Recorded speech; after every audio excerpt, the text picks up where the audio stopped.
नमस्कार दोस्तों, मैं सुरेंद्र कुमार भारत आपके अपने YouTube चैनल पॉलिटी लाइव में एक और वीडियो लेके पेश हुआ हूँ। जैसा कि हम वनडे एग्ज़ाम की कुछ वीडियोस डाल रहे हैं, कल हमने डिस्कस किया था भारतीय संविधान की जो मेकिंग प्रोसेस थी उसमें 1773 का रेगुल एक्टिंग एक्ट जो कि ब्रिटिश गवर्नमेंट के द्वारा भारत के कार्यों में सुधार करने के लिए भारत में जो भ्रष्टाचार चल रहा था ब्रिटिश ईस्ट इंडिया कंपनी के अंदर, उसमें क्या रिफॉर्म्स हो सकते हैं उसके लिए ये लाया गया। और वो पहला एक्ट था जो ब्रिटिश संसद के द्वारा पास किया गया भारत के किसी सब्जेक्ट के ऊपर। तो ज़्यादा देरी ना करते हुए हम आगे की ओर बढ़ते हैं और आगे के जो एक्ट हैं उन पे हम आज नज़र डालेंगे। आज हम दो एक्ट कंप्लीट करेंगे, एक 1781 का संशोधित अधिनियम और नेक्स्ट जो है 1784 का पीट्स इंडिया एक्ट। तो 1781 का जो संशोधित अधिनियम है वो बहुत ज़्यादा इम्पोर्टेंट नहीं है, एक दो बातें हैं उसकी जो थोड़ी बहुत ही इम्पोर्टेंट है। अक्सर ये एग्जाम में नहीं पूछा जाता बट फिर भी आपको इसके बारे में पता होना चाहिए।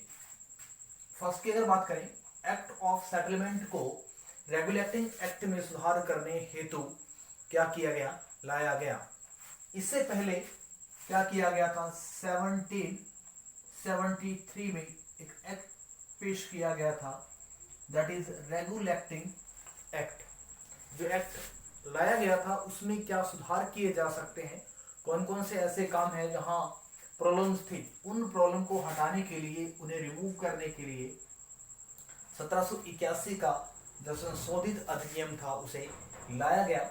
इसके साथ साथ इसे कुछ अन्य नामों से भी जाना जाता है। इसे अमेंडमेंट एक्ट भी कहा जाता है या अमेंडिंग एक्ट भी इसे कहा जाता है। इसके साथ साथ संशोधनात्मक अधिनियम भी इसका नाम रखा गया है। तो इसके तीन नाम है। संशोधित अधिनियम मीन्स बात वही है, संशोधनात्मक कहें या संशोधित अधिनियम कहें। फिर अमेंडिंग जो एक्ट है वो थोड़ा इंग्लिश में बोल दिया जाता है, तो सो ये बहुत ज़्यादा इंपॉर्टेंट नहीं है, वैसे जनरल नॉलेज के लिए आप इसे एक बार ज़रूर गो थ्रू हो जाएं। नेक्स्ट जो है पिट्स इंडिया एक्ट, ये वेरी वेरी इंपॉर्टेंट है बिकॉज रेगुलेटिंग एक्ट और पिट्स इंडिया एक्ट दोनों से क्वेश्चन जनरली पूछ लिए जाते हैं।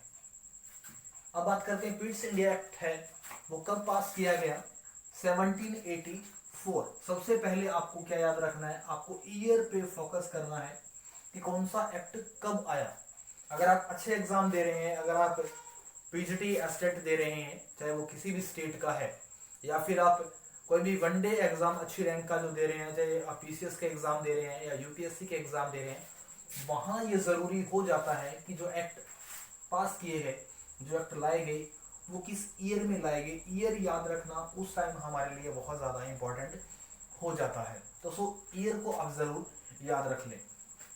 नेक्स्ट इसके बारे में कुछ बात कर लेते हैं कि ये किसके नाम पे रखा गया, क्यों पास किया गया, क्या क्या इसके फीचर थे, क्या क्या इसके अंदर बातें कही गई।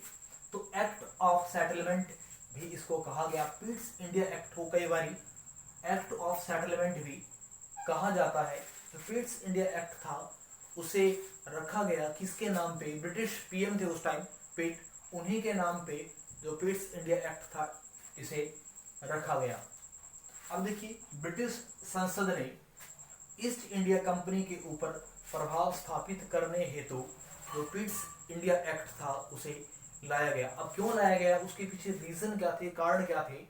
मेन जो कारण था वो यही था कि इंडिया में जो ईस्ट इंडिया कंपनी थी, कौन सी कंपनी, ईस्ट इंडिया कंपनी, जो 31 दिसंबर को बनाई गई थी, इस कंपनी के कार्यों के ऊपर कंट्रोल करने हेतु, इसके ऊपर ज्यादा डोमिनेशन जमाने हेतु जो पिट्स इंडिया एक्ट था वो लाया गया। या यूं कह लीजिए कि जो ईस्ट इंडिया कंपनी थी वो अपनी मनमर्जी से काम कर रही थी, उसकी इन्हीं चीजों को रोकने के लिए, उसके मनमाने कार्यों को लगाम देने के लिए, कंट्रोल करने के लिए, रोकने के लिए क्या किया गया, इस एक्ट को लाया गया।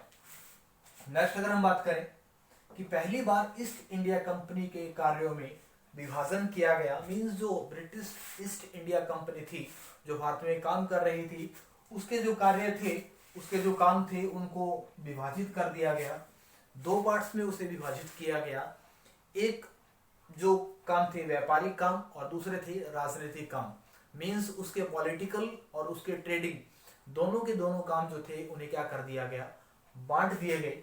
और जब काम बांटे गए तो व्यापारिक जो काम थे वो दे दिए गए ईस्ट इंडिया कंपनी को, और राजनीतिक जो काम थे वो कहीं ना कहीं अंडर कंट्रोल रहे ब्रिटिश पार्लियामेंट के। नेक्स्ट बात कर रहे थे इसी एक्ट के कुछ और दूसरी बातों की, कि इसी एक्ट के चलते, मीन्स इसी एक्ट के अकॉर्डिंग हुआ क्या कि लॉर्ड नॉर्थ और फोकस जो थे, इन दोनों की मिलीजुली सरकार उस टाइम ब्रिटेन में काम कर रही थी। अब इस एक्ट के चलते हुआ ये कि चाहे वो लॉर्ड नॉर्थ के फॉलोवर थे या फिर फोकस के, दोनों के बीच मतभेद हुए। और ये पहला ऐसा टाइम था या पहला ऐसा समय था जब इंग्लैंड के अंदर भारत के किसी इश्यू को लेकर, भारत के किसी सब्जेक्ट को लेकर विवाद हुआ। और इस विवाद के चलते जो ये कॉलिशन गवर्नमेंट थी, जो मिलीजुली सरकार थी, इसमें त्याग पत्र देने तक का जो प्रोसेस था वो कंप्लीट हुआ। मींस कि दोनों की जो मिलीजुली सरकार थी उसे त्याग पत्र देना पड़ा, क्योंकि दोनों ही इस मामले को लेकर सहमत नहीं थे। अब देखिए, इसके साथ एक और क्वेश्चन जुड़ जाता है कि अगर ये पूछ लिया जाता है कि वो कौन सा एक्ट था जिसके तहत इंग्लैंड के अंदर जो सरकार थी उसे क्या देना पड़ा, इस्तीफा देना पड़ा, त्यागपत्र देना पड़ा।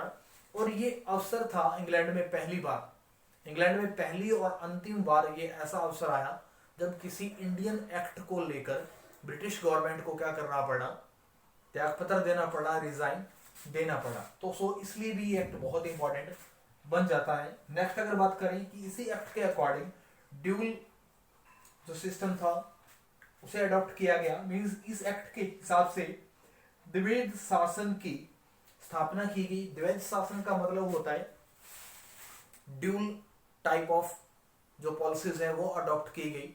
अब जो ड्यूल टाइप की बात करें या द्विवेद शासन की बात करें तो ये चला कब तक, 1858 तक ये चला, बिकॉज 1857 में क्रांति हुई और उसके नेक्स्ट ईयर जो 1858 का जो एक्ट आया उसमें ये बोल दिया गया कि अब जो द्विवेद शासन है वो खत्म कर दिया जाएगा। उस टाइम हुआ क्या, बीओडी थी वो बोर्ड ऑफ डायरेक्टर, ये इंग्लैंड में बैठे थे और इंग्लैंड में बैठ के ये लोग भारतीय जो सब्जेक्ट थे उनके ऊपर काम कर रहे थे, यानी ये पॉलिसी बना रहे थे भारत के लिए। मीन्स जो डिप्लोमेटिक और पॉलिटिकल जो काम थे वो थे बीओडी के अंडर बोर्ड ऑफ डायरेक्टर्स। फिर ट्रेडिंग के जो काम थे वो दे दिए गए किसको, ईस्ट इंडिया कंपनी को। मतलब भारत के अंदर अगर ट्रेड से रिलेटेड अगर कोई काम होगा तो उस पर अधिकार बनाने का या उस पर नियम बनाने का जो काम होगा वो ईस्ट इंडिया कंपनी करेगी। और कोई भी पॉलिटिकल और डिप्लोमेटिक अगर कोई काम होगा, कूटनीतिक और राजनीतिक कोई काम होगा, तो उस पर नियम बनाने का जो काम किया जाएगा वो करेगी बीओडी। अब देखिए, कंपनी के भारतीय क्षेत्रों को पहली बार ब्रिटिश अधिकृत भारतीय प्रदेश कहा गया। इस एक्ट में ऐसा बोला गया कि जिन जिन क्षेत्रों पर, जिन जिन एरियाज के ऊपर जो ब्रिटिश ईस्ट इंडिया कंपनी है उसका कंट्रोल है, उन क्षेत्रों को क्या कहा जाएगा, ब्रिटिश अधिकृत एरिया कहा जाएगा।